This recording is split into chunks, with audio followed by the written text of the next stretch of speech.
And because of that, it's a real honor for us to be here supporting and introducing Dr. Philip Kotler.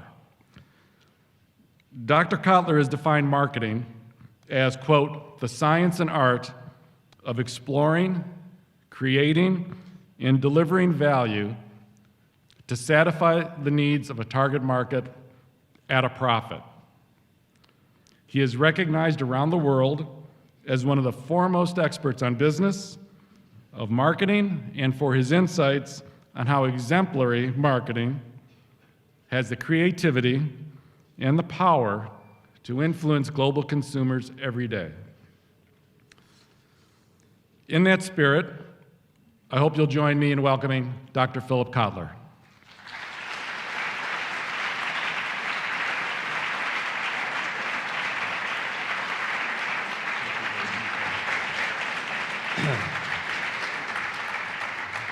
Now, before I turn the microphone over to Dr. Kotler, in the spirit of marketing, maybe many of you in this room know that Aon does a great many things globally, but one of the things that we've done that has created tremendous brand awareness for our firm is our sponsorship of the Manchester United football team, which by today won 2-1 versus Arsenal. Right now we're at the top of the Premier League. So in that spirit, I would like to present Dr. Kotler with his very own personalized Manchester United jersey. Thank you, David. David, thank you very much, and I will wear this in a fantasy way. May I say, I really appreciate your introduction. Of all the introductions I've received, yours is the most recent.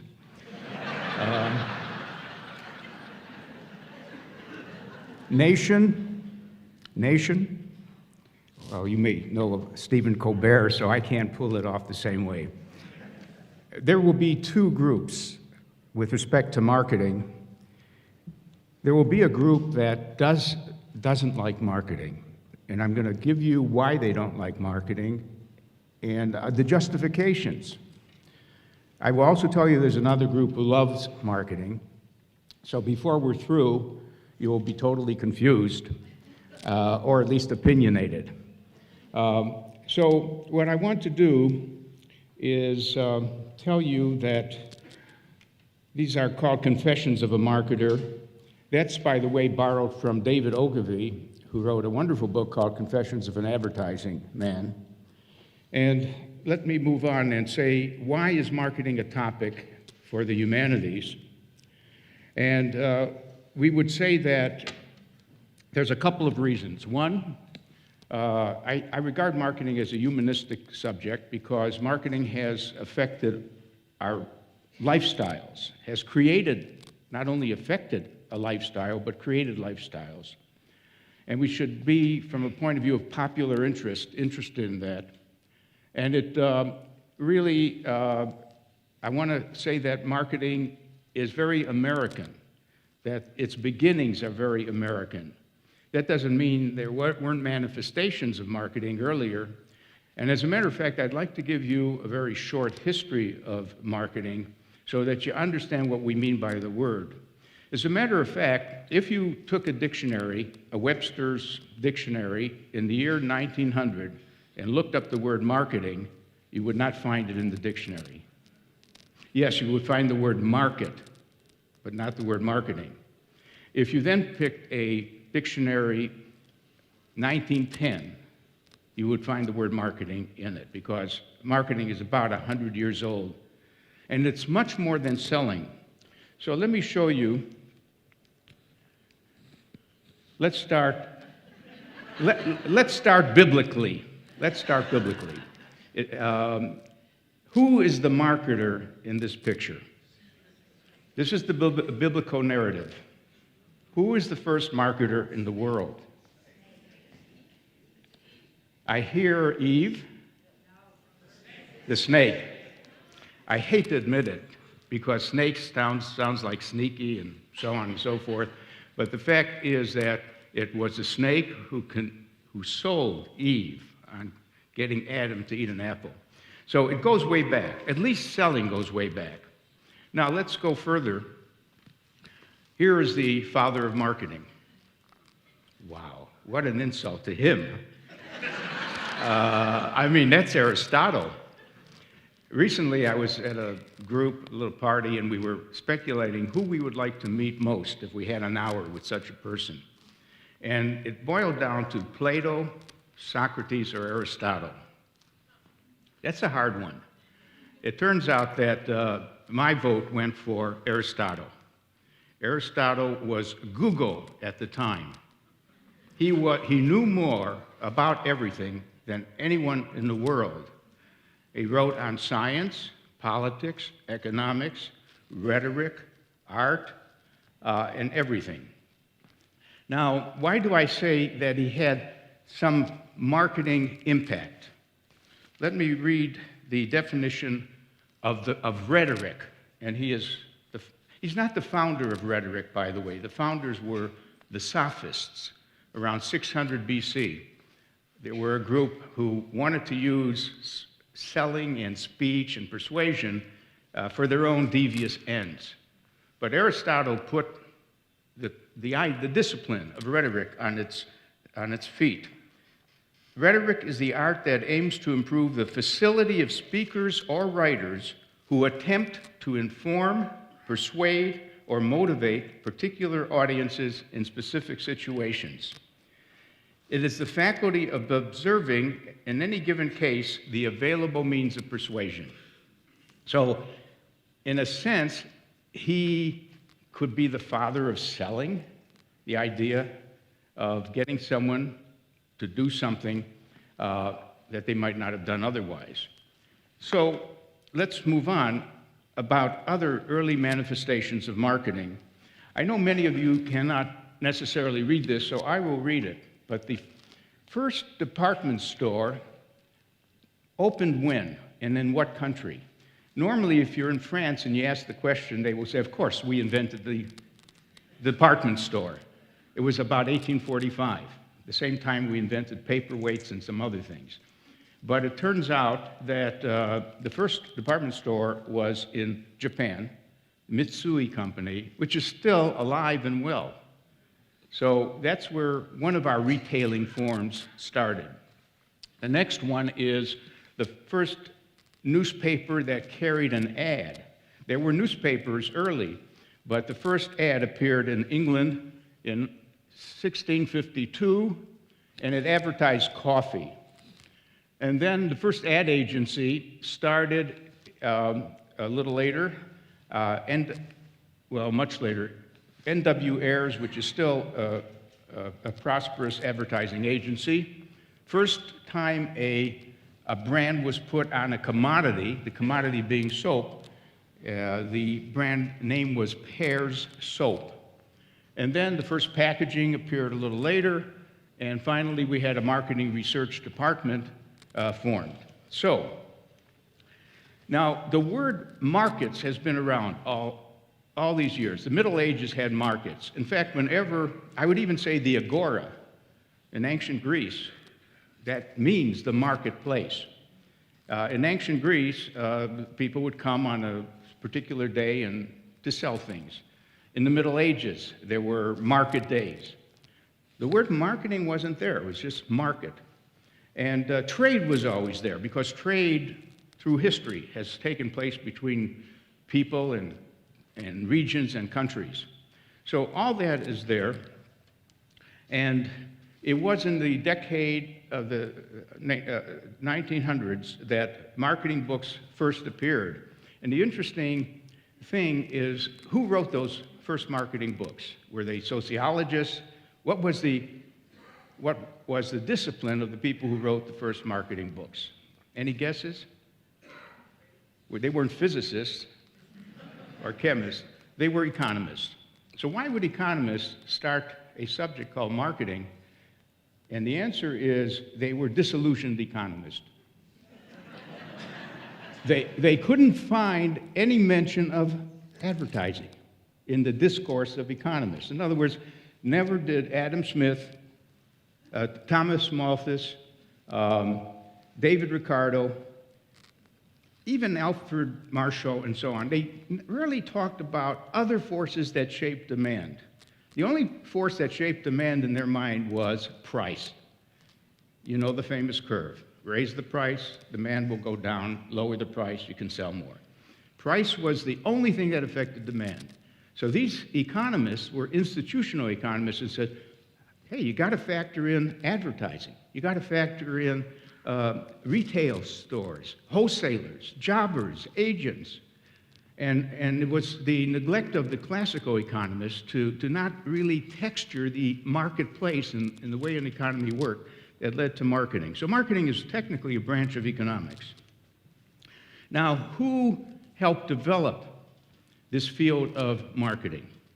Now, probably you don't recognize maybe anyone here. There's one person you might recognize. I don't know if you can see some of these faces, but does someone recognize anyone there? Yeah. Dale Carnegie.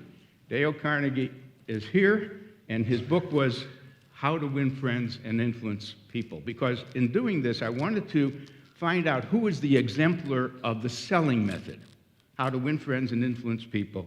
But let me give you the whole picture. Ernest Dichter, some of you may know of. He was a motivational psychologist, and he could explain why people didn't like to eat prunes, why cigars were offending some people, and all kinds of things. In his book called The Study of Desire, he apparently studied with Sigmund Freud, and he brought that kind of mind to marketing. But he had an opponent named Alfred Pollitz, who was not a head shrinker. We call him a counter, a nose counter. The expressions we would use if you were very psychological, you were a head shrinker, and otherwise you were a nose counter, namely a surveyor. You surveyed people, you found out what percentage of people were of a certain age and why did they buy a particular product. Julius Rosenwald was very much behind the formation of the Sears Company, which was an important episode in the development of our retail chains. Lester Wunderman deserves credit as exemplifying the use of direct mail and catalogs, that you can sell more directly. You don't have to be in a store. You can get people to order goods by mail and phone later. David Ogilvy is the exemplar advertising person. Then Stanley Marcus of Neiman Marcus was the fellow who could walk into any retail store and give them 100 suggestions on how to improve the layout, the size of the aisles, and make a difference in the volume of business. Edward Bernays is the father of public relations in the United States. His name has sort of become obscure, but he really was a very important person. The word propaganda was often used in connection with his work because people thought it was a model to motivate you to feel a certain way about anything, regardless of the standards involved. And then there's Dale Carnegie. In any case, how did marketing get its start? Marketing got its start in sales departments. Every company has a sales group.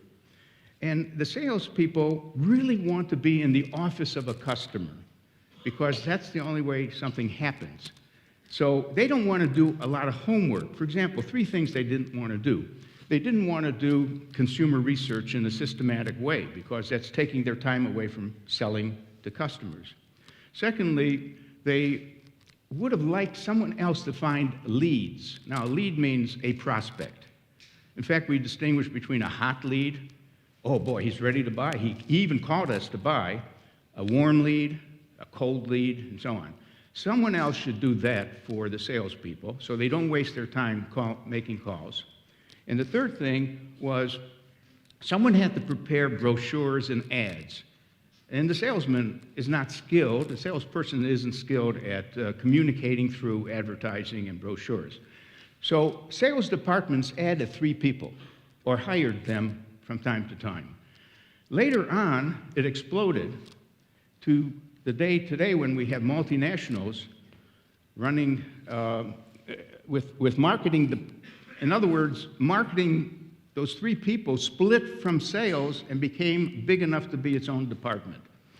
And so some people in the audience here may be a chief marketing officer.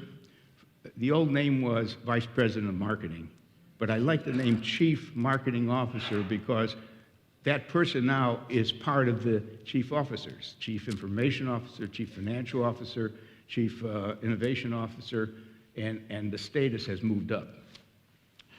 Some of you may be brand managers, may have been in your past experience. Category managers, market segment managers, managing distribution channels like retail or wholesale things, a pricing manager, communication manager, database manager, direct marketers, internet people, and so on. So marketing is well established.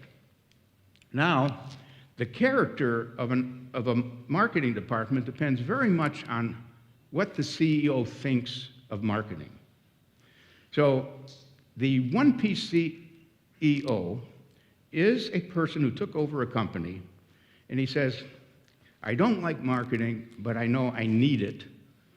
And all I want from marketing is some communications. I just want someone to broadcast and promote us. So that person is missing a lot of other things made up by other CEOs who are four-piece CEOs. Now, a four-piece CEO says, I need a marketing plan, and the plan has to mention product. That's the first P. What about our product? What's good about it? What are the features? Price, what should it be priced at? Place, where should it be made accessible? Online, offline, in stores. And finally, promotion. So that's a more educated view of the potential of marketing. But there's even a better view, and that's called the CEO who says, no, I don't want to start with four Ps. I want to start with the fact the market is complex. There's a lot of segments. Each segment deserves its own plan. In fact, one thing we've learned that if you just have one value proposition for the whole market, it really doesn't trigger anything in many parts of the market. So that CEO says, what segment should we go after? And what position should we take with each segment? What do we say about ourselves and how we can satisfy their needs? Now, there's even a higher type CEO, which is exemplified by A.G. Lafley, who ran Procter & Gamble, recently retired. When you ask A.G. Lafley, what's marketing? What's your picture? He says, well, M.E. What do you mean? Marketing is everything. Now, marketing is everything. What he means is everything starts with the customer. No customers, no business. And I think he's making that point very much. Now, moving on, there's a lot of things that a chief marketing officer does, and I won't go into any detail, but there's a lot of tasks. And the sad fact is that sometimes the chief marketing officer only lasts on the average of 2 years. In other words, does a job, and maybe the CEO is not feeling that it really brought in enough new business that the cost of the CMO exceeds what the value of the CMO is. There's a lot to go into about why CMOs, on the average, hold on to their job for 2 years. By the way, some of them get a better job after 2 years. They become something higher than the chief marketing officer. Some of them actually are pirated away because they're so good, they go to another company to be the CEO. But in any case, marketing, commercial marketing, which I've been talking about, could have stayed only commercial. And then I got involved with Professor Sid Levy at Northwestern. We started the idea of broadening marketing because the set of tools that we use to address consumers could be used in other areas. So we have a thing called place marketing. I will get a call from a city, let's say, and the city says, we're not getting enough tourists, we don't have any attractions for them to come and see. I would like to get a factory located here. we would like some digital people to move here who know digital. We want to start at Silicon Valley. So that's place marketing, the marketing of a place. How do you dress it up and make it attractive against all of the other competitive places? The second, the person marketing. There's an agency called William Morris, and a young singer might go to William Morris and say, look, I want to get a hit. I want to appear on Jay Leno's show. I want to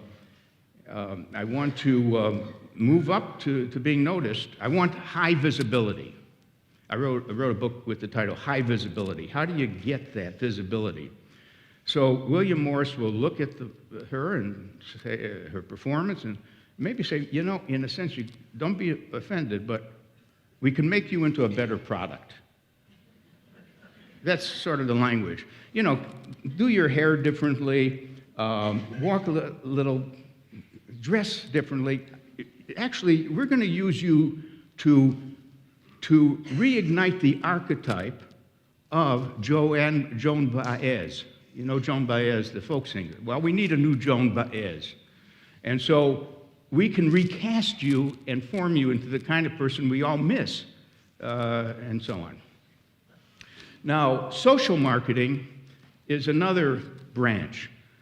Today, there are 2,000 social marketers around the world trying to help people eat better, exercise more, say no to drugs, stop smoking, get off of tobacco, say no to a number of things. Positive behaviors and negative behaviors. By the way, my memory is that Sweden was one of the first countries to want to raise a nation of non-smokers, non-drinkers, all the vices. And it starts at the primary school level, that you could technically raise people to avoid those vices if that was thought to be good public policy. So that's social marketing. Now, political marketing we're saturated with. And I think it's degenerated, but that's another thing. Fundraising is part of marketing. I mean, fundraising is an odd form because you're not exchanging. Everything else is sort of an exchange of values. Fundraising seems to be a one-way transfer. Here's some money for the museum. But any fundraiser knows there's something that should come back to the person who is the donor and supporter of a museum. And working that way is important. So these are offshoots. Now, all of us do marketing. If you read the list, we all do marketing. Did you ever compete for a job when you knew there were other applicants? Didn't you dress up as well as you could and even prepare what you're going to say and so on? Did you compete for a desirable apartment, which was scarce? Or a member of the opposite sex if you wanted to court someone? So, in a sense, we're human animals who know how to make an impression and market ourselves to some extent. What do we dislike about marketing? Well, there's a long list. It's a rather long list. Intrusion, interruption, exaggeration, and so on and so forth. And I really made a list that's a little separate from that. Here are some of the criticisms. Marketers get consumers to want and spend more than they can afford.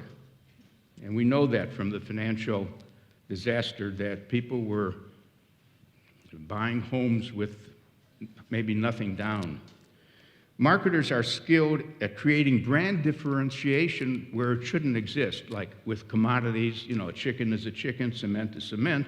So they spend a lot of time trying to tell you their cement is really better, their salt is really better, and so on. Marketers want to produce and sell more goods without considering the resource and environmental costs of producing the goods. The planet Earth is affected by the amount of production and the care with which it's done. Marketers had not paid sufficient attention to product safety. And we know that because Ralph Nader made his career, basically, the unsafety in cars, and then we got lead poisoning, we got asbestos problems, and so on. Here's a serious criticisms. Marketers, and this is not all marketers, these are some particular companies and so on. Marketers favor giving the public what it wants, whether it's good or not for them. Sure, I'll sell you cigarettes. I'll sell you anything that will make money. Therefore, marketing promotes a materialistic mindset. That is, we get turned on to more of a materialistic world, a world of ever-changing products and services and keeping up with the Joneses and some of that. Marketers rarely talk about sane consumption. Yeah, some beer companies say, please enjoy our beer, but don't drink too much. That's nice that no one listens to that, and you still have binge drinking, but they're trying to do what they can, and so on and so forth. Now, let me just say there's another side. This is important too, because it's not a simple picture. The other side of it is marketing has undoubtedly raised the standard of living in the United States. People don't naturally buy new things. In other words, do you know people used to keep their refrigerators, which weren't refrigerators at the time, they were ice boxes, and they would keep going out and getting some ice and putting it in the box and so on. And even the washing machines were very slow to take. In other words, it would be expensive to buy a new appliance, but marketers persisted in saying your life will be better with new appliances, and that's one of its jobs. I would even go so far as to say that marketing is so connected to the idea of the middle class. We're talking about preserving and building the middle class and the lifestyle that goes with it, and marketing is an essential definer of what it is to be and want, what it is to want as a member of the middle class. Marketing in the form of social marketing has helped improve a lot of things. You know, one of the first causes that marketing turned to was the environment and waste and the ill effects of some products and so on. Preserving the environment was one of the first things that social marketers got into. Now they're into obesity as a problem, littering as a problem, and other problems. Marketing is very important to the cultural world, museums, performing arts. And one of the big problems that cultural institutions are facing, especially in the performing arts, is the aging of audiences.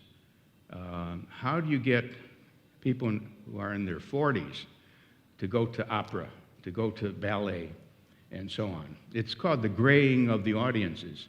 And maybe that problem has been with us for a long time. But marketers are at work doing segmentation, targeting, positioning, in order to make sure that all seats are filled in the theater, and also the museums are very busy as marketing institutions because they have to get visitors, they have to get donors, they have to get government grants. So marketing is almost an intrinsic function today that's going on. But let me, this is not a time to take a vote. Do you like marketing or you don't like marketing?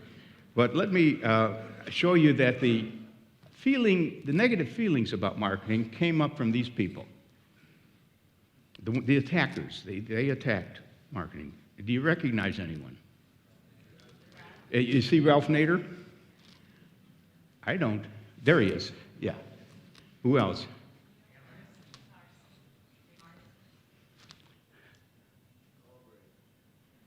Well, it is Ralph Nader. Unsafe at Any Speed. Rachel Carlson, by the way, deserves so much more credit than we've given to her for her book on the Silent Spring, which was about the chemical pollution, the pesticides that we're getting into our spring water and so on. Vance Packard, who popularized the idea that we are hidden persuaders. that when you go into a movie theater, you don't know this, but an ad is sort of flashing to go and get some popcorn before you sit down. Subliminal advertising, which never did happen, but the hidden persuaders. And then John Kenneth Galbraith, who pointed out that while we spend so much money in making enough deodorants for any type of interest you have in deodorants, in the public sector, you've got streets that are littered, and there's some garbage, and there's slow traffic, so we have a good private sector, but we can't enjoy it because the public sector doesn't have the public goods that would facilitate things. You got Naomi Klein, who's probably the prototype person now for attacking branding. Brands, they're awful. You're paying more than you need to pay. The book is called No Logo, logo being another name for brand. And Michael Sandel has this new book out, which is really interesting and worth reading. He's the fellow who ran a course on justice and would ask groups about this size at Harvard, what is the just thing to do in each situation. But his new book is called What Money Can't Buy, The Moral Limits of Marketing, where he points out that if you're in jail in California and you don't like to sell, you can pay for a better sell. You know, maybe one with a computer if you want a computer and so on. But he thinks today our culture divides people in social classes more clearly. We used to go to ball games. I would sit next to someone who was rich and someone who was poor. We'd all stand in the same line for hot dogs. Today, the guys who are rich are up in the skybox, and he calls it the Skyboxification of the United States, the Skyboxification. They're eating filet mignon, and we peasants are down there standing in line for our hot dog. So we are not meeting each other as we used to in the older days. It's a very interesting treatment. I like to quote Will Rogers with this remark. If advertisers spent the same amount of money that on improving the product as they do on advertising, they wouldn't have to advertise it. And that's, by the way, that's a very profound observation, because in the age of the internet, it's so much easier to talk about a product you like to others, and also about a product you don't like. And in a sense, if this goes far enough, there will be no bad companies anymore. It would be not possible for a company to be a bad company, because the word of mouth will sink it. So he's sort of touching on that point. Do a good job, and others will advertise the good job you did. Now, I want to add another group, and this is a group of visionaries, and I'd like to call them our best marketers. But they're not necessarily the chief marketing officer. They're CEOs. But what their contribution has been the kind you want from your chief marketing officers. So who do you see here? Do you know any of those people? Yeah, you got to know some of them, but you probably don't know the first one. Ingvar Kamprad. It's very even hard to remember his name, but he's that Swedish person who invented IKEA, who said, I must bring down the cost of furniture, and I can do that by taking the air out of it and just selling knockdown furniture. And now people can afford to have some nice things in their home.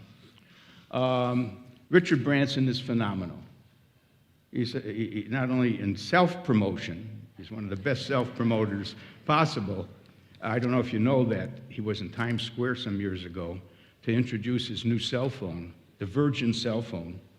And he said he was going to drop off of a building, a 30-story building, and not wearing any clothes or something. So everyone showed up, and I don't know why they would want to show up, but they showed up in Times Square. And sure, he did jump down, but it was on a rope, and he's carrying a huge version of his new cell phone. And So everyone, not just in Times Square, the reporters were covering it, all of New York knew about there was a new Virgin cell phone. So he's very good at that. But right now, he told me something I couldn't believe. I was in Dubai, and he gave a speech, and we were just chatting, and he said, "Where are you from?" I said, "Chicago." He says, "You know, there will be a time when you can go from Dubai to Chicago in half an hour." What is it? Is this a time machine you're inventing? He says, "No, it's just a rocket ship." So the rocket ship takes off from Dubai, just goes right up in the air and lands in Chicago. So he's working with some people on the new spaceships, basically. And you want to watch him. Of course, Walt Disney, great visionary. Herb Kelleher, thanks to him, we have Southwest Airlines, which started a whole class of low-cost airlines. And then we've got Anita Roddick, who ran the Body Shop, where she said, "I'm not selling hope. I'm selling good skin lotion. All the others sell hope." That was a famous remark by Revlon. In the factory, we make lipstick. In the store, we sell hope. But she wrestled with that one. Then you got Bill Gates, Steve Jobs, and Jeff Bezos. And Jeff, let's see, we got to make sure he gets in there. Jeff is extraordinary. If there's anyone who has consumer thinking in his mind, wanting to facilitate the consumer to really order or reorder or return or anything like that, and then to buy more than books, to buy electronics, to buy clothes, he's done a marvelous job. He's very exemplary in that sense. We're running out of time, and I'm going to want some questions from you, but let me just refer to a few more things. This is a chart I use in the book Marketing 3.0, basically to say that every company should define its mission, its vision for the future, and its values, what it really cares about. And if you're a 1.0 marketer, it's a good job you're doing. I mean, of course, you're trying to deliver satisfaction, make a profit, and make a good product, be better. If you're a 2.0 marketer, you want to help people realize their aspirations. You want to deliver things that they might aspire to have. They will return frequently to buy more, and your product is different than the others. Not only better, but different. And suddenly, you move from mind to heart to spirit. What spirit? It's that small set of companies that say, we're compassionate. We have compassion for the state of the world. We want to get involved. We want the companies to be a machine for improving the lives of people. You could reduce that to just some charity work they're doing, or it could be a real fundamental strain in the way they do their business. We can name some companies that really have felt that they want to help reshape the world into being a better world. So that is, here's one of my favorite companies that illustrate the cells in that picture, the S.C. Johnson Company in Racine, Wisconsin, whose products are shown over here. You probably have purchased some of their waxes or some of their insect repellents or other things. But they're just winning awards for being a very caring company.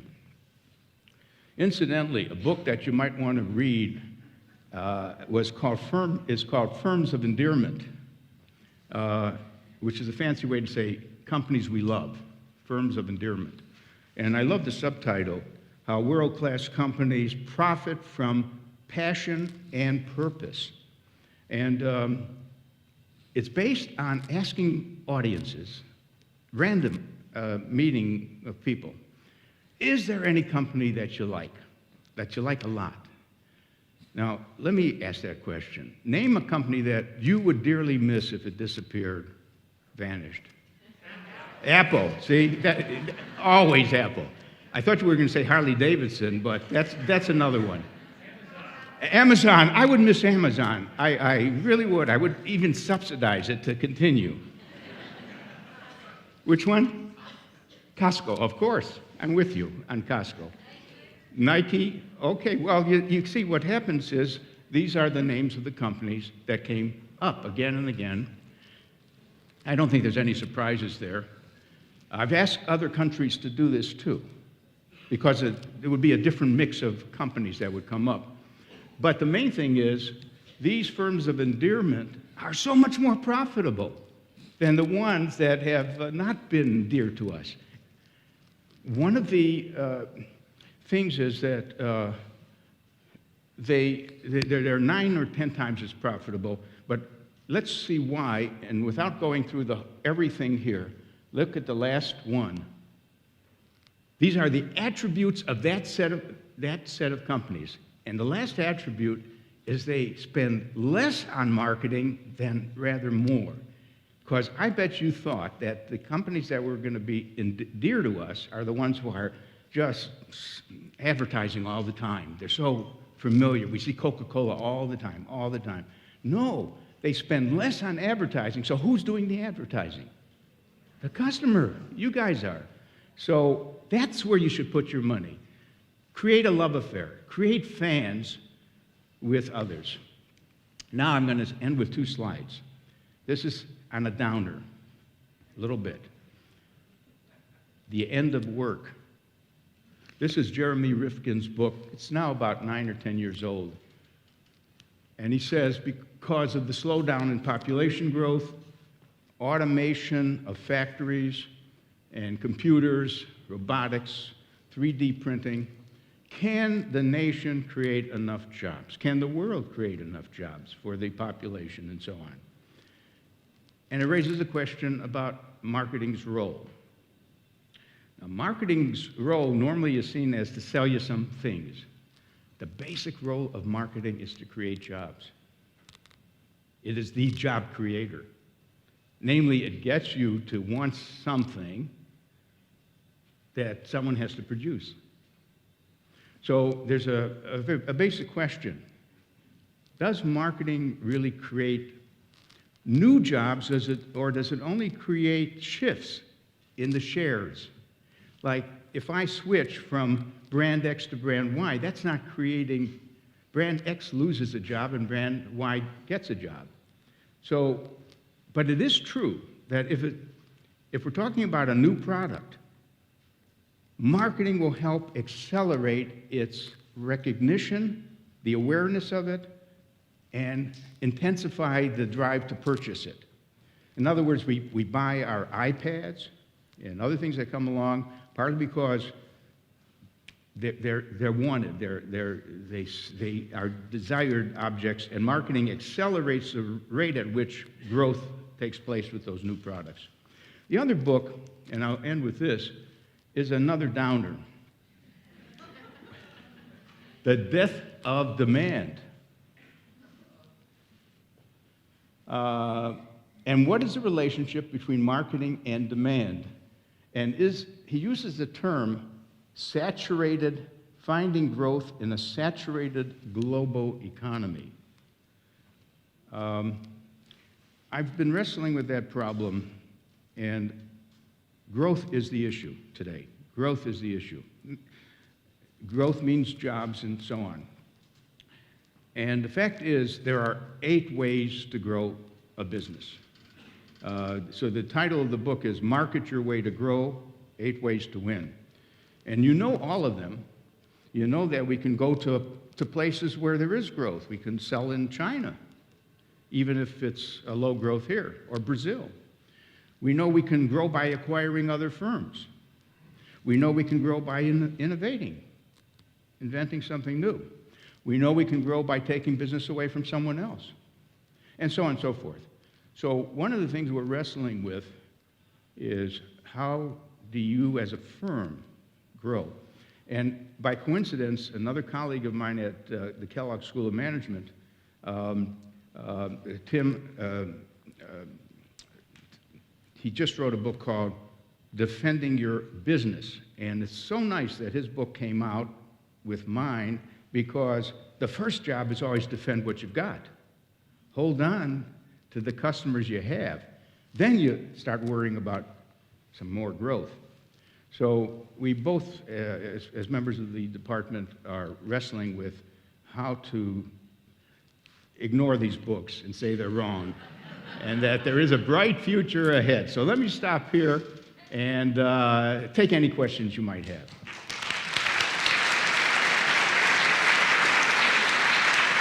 Thank you. Okay, we have time for a few questions for Professor Kotler. Is there anyone on this side of the auditorium that would like to ask a question?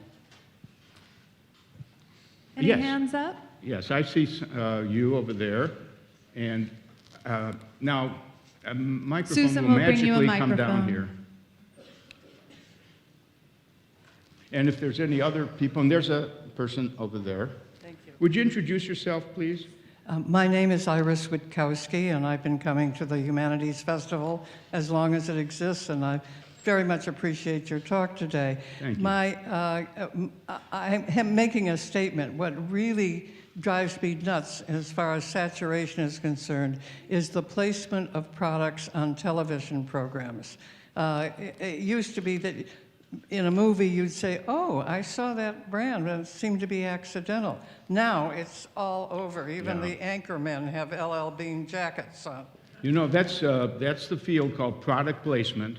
And we first got conscious of it with the James Bond films, where each time there was a different car, he drove an Audi or he drove something else, because it was a matter of what car company would pay the most for the next film to feature that car. And now, does the person speaking pick up a Coke bottle or a Pepsi bottle, and things like that. Most of us don't notice it. It's not yet that intrusive, but it has been discovered as a way to get some visibility for certain products, product placement. I'm Cody Engel. I'm a charter humanist. Again, thank you. On the evening national news, 75 to 80% of the ads are for pharmaceuticals. And they say awful things about each one. And I believe there was a change in legal requirements some years ago. And what are your thoughts about that? Because clearly that advertising is driving demand, which is driving costs, et cetera, et cetera. Yeah. It's called over-the-counter advertising too, but maybe it's also prescription. But basically, you can make a case for it by saying consumers should know what they might think would be the right thing for them. Otherwise, the only one who could tell them what's right is the doctor. And the doctors don't like it, of course. The doctors, in some cases, are offended by the patient saying what he wants as a prescription. But, you know, this has happened with lawyers who are advertising now. Doctors are advertising themselves, even if they don't like that. The expert is Prabha Sinha, who runs a firm called ZS, and he's always working with the doctors and the pharmaceutical people, and could help answer that. Any other things that bother you about advertising? Hi, my name is Bob Michelson. Thank you, Professor Kotler. It is a pleasure to hear you in person. You've been a big influence in so many people, myself in particular, for so many years. Well, My question... One second. How many of you have read any of my books? Any hands? Well, thank you I owe thanks to you. Please proceed. My question is in regards to social media, and you start off your presentation talking about so much of marketing was defined at the beginning of the 20th century. We're 100 years into it. As you look at social media, do you see across a continuum of marketing that's being a short-term phenomena or a radical change in as we do marketing for the next century? That's part one. And part two, do you see the ability to apply an ROI to social media? Yeah, those are excellent questions. This is not a fad. We are in the digital age. We've passed analog, and there's no turning back. That means that I see the following happening. Every company I talk to says, we're going to go digital too, but slowly. We're going to rely on our traditional, which is newspapers, which are disappearing, by the way, radio, TV, billboards, and magazines. So at best, they will say this: let's turn 10% of our next budget over to digital, which means Facebook, Twitter, and YouTube, and Linksys, and so on. And let's see what happens. Let's hire a 12-year-old, give them a budget, and hope they come back saying, look what I did with Facebook. Look at how many mentions, and so on. Now, that goes to your second question. How do we measure the impact of using Facebook or something like that? Progress is being made. But remember, we never measured advertising right either. I mean, traditional advertising was a waste, first of all, the basic notion of traditional advertising is you know that half the people will never see the, what did Wanamaker say? I know that half of the money I spend on advertising is wasted. It's just I don't know which half. Basically,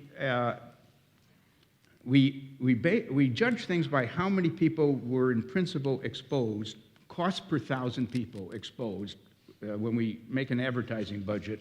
And frankly, many of them were in the bathroom or the kitchen when the ad appeared. So, and increasingly, people are more on their TVs, on their computer screens than they are necessarily watching ads. And I think the advertising industry is making a mistake of putting too many ads now. I mean, there's little content left on some programs with the number of ads that flash by. They're all 30-second things. So now, about measuring, if you read Advertising Age, you'll see a lot of statements and claims that there is measurement going on. One thing I would say is this. Don't take your ad budget and take 50% and switch it to digital, which one firm did, and it was a terrible result. Because until you know what each social medium does, what you want is 10% of your budget going that way, and then when there's some proof, you put in another 5 or 10% into that particular use of the social media. Okay, we've got time for just one more question. I know a lot of our attendees Okay. are going to other It's your events, so we have one right here. Oh, okay. Thank you. Please. Mark Gruen is my name. I've been in direct marketing my entire career. And so it's interesting that I should follow up a question about measurement in advertising. Yes. Because I've lived by metrics. Now, my question is this. I've always guided my marketing decisions according to the so-called 4 Ps or 5 Ps, depending on where you're coming from. And in terms of the P for placement, I mean, the internet has certainly flattened the world, and our distribution channels have changed. But how do you see the evolution of the other Ps in this digital age? Okay. First of all, let me say I'm so glad you're in direct marketing. Direct marketing people are much more accountable for the results. They could actually experiment with trying to release different direct messages and seeing and testing and then going with the one and knowing what it cost to do the campaign, what the sales were, and it's just a pure P&L kind of exercise, which we couldn't do with just the normal commercials on TV. Now, are you asking where the other 3 Ps are going, in a sense? Like what's happening to product thinking and pricing and place? See, there will be new distribution channels all the time. I've been asked this question when I wrote the book Marketing 3.0, which is really the case that some companies should be socially responsible as well. Someone would ask me, what are you going to come up with 4.0? And I don't really have an answer, because when you go from the mind to the heart to the spirit, I don't know how much further you could go. But I am thinking that 4.0 is going to describe companies in the future that are building ecosystems and platforms where we get involved with them in such a way that everything is being supplied that we want as an individual. Think of iTunes. Think of the iPhone, iTunes, the whole setup of think of Harley Davidson. If I buy a Harley Davidson, I'm a member of what they call them, the hogs. I'm a hog, a Harley owner groupie. And not only that, I can take my motorcycle and just go and meet people I don't know. Some have beards. Others have beards, but they're fake. They're wearing leather jackets. These are business people. They're maybe chief financial officers, but they want to be macho. So they supply a whole system to fit into that. More and more companies might sort of begin to think about that. Now, let's take What's the one who's making shoes now? Is it Tom Shoes or the other one, Zappos? They're creating a system that's going to go beyond the shoes that you buy. It's going to go into clothing. So some companies, as one evolution for certain companies, by the way, it's not different in business to business, where a company that Boeing supplies 747s and other planes, they have to create a whole system. So you can't even leave it. You know, once you get involved, once you get with IBM, you're not going to leave for Honeywell or something like that. So this is maybe what 4.0 thinking will do. In other words, it won't be product-centered, it will be system-centered, a whole system. I think we're out of time. Thank you very much.